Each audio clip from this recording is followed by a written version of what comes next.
नमस्कार। आशा करुच्ची आपण माने समस्ते बहुत भलरे थिबे।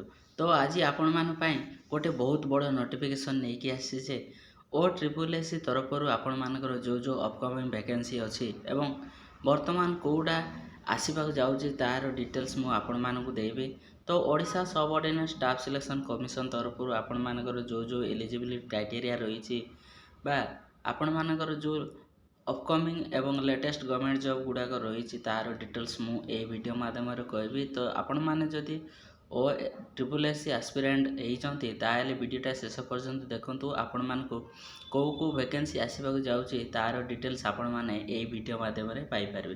तो चलते वीडियोटा स्टार्ट करवा डेरी न करी एवं चैनल जदि नुआ अच्छा ताले चैनल को सब्सक्राइब करूँ एवं लाइक शेयर कमेंट करने को जमार भूलें।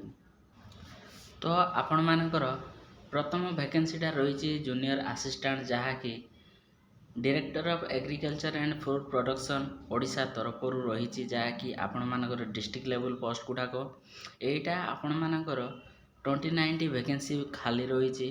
तापर जूनियर स्टेनोग्राफर गोटे पदवी खाली रही प्लस आपण मानकर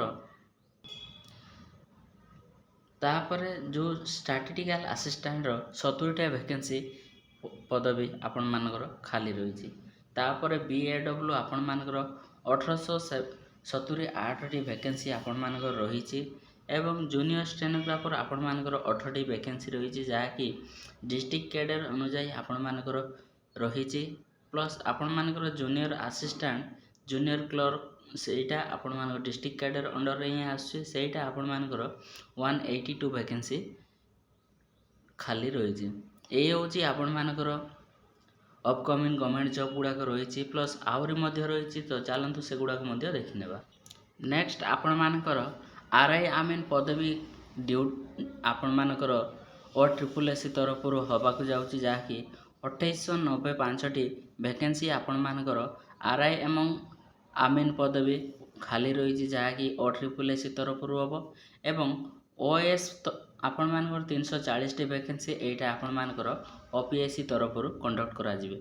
आर नोटिफिकेशन गुड़ा खूब शीघ्र आपण माने 2025-26 सर्किल रे आसीजिवो सेति आपण माने प्रिपेयर कर रुहंतु। एवं आउ गोटे मोस्ट इंपोर्टेंट गोटे नोटिफिकेशन रही ओ ट्रिपल एस तरफर वर्तमान आसीछि चालतु सेटा मध्ये देखिनेबा।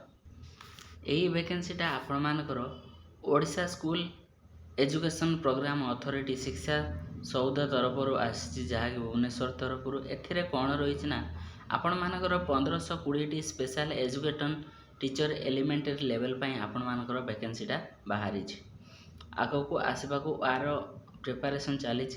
तो यहीटा आपण मानकर डिस्ट्रिक्ट कैडर अनुसार रही। तो आपण मानकर डिस्ट्रिक्ट वाइज आपण मानकर ए वैकेंसीटा बाहर टोटाल आपण मानकर एटा आपण मान डिस्ट्रिक्ट वाइज रही। तो आपण माने स्क्रीनशॉट नहीं पाए पढ़ी पारे प्लस नाई तो आपण मान टेलीग्राम लिंक रे जॉइन हो जातु से आपण मानकु यार डिटेल्स मिल जिवो।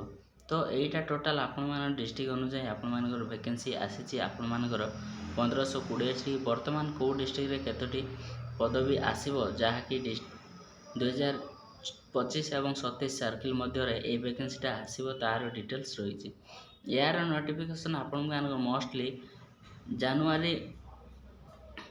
जानुआरी टू मार्च 2026 मध्य आसीपारे। तो 3 मास भितर आपण मानकर यही वैकेंसीटा आसबार पूरा संभावना रही।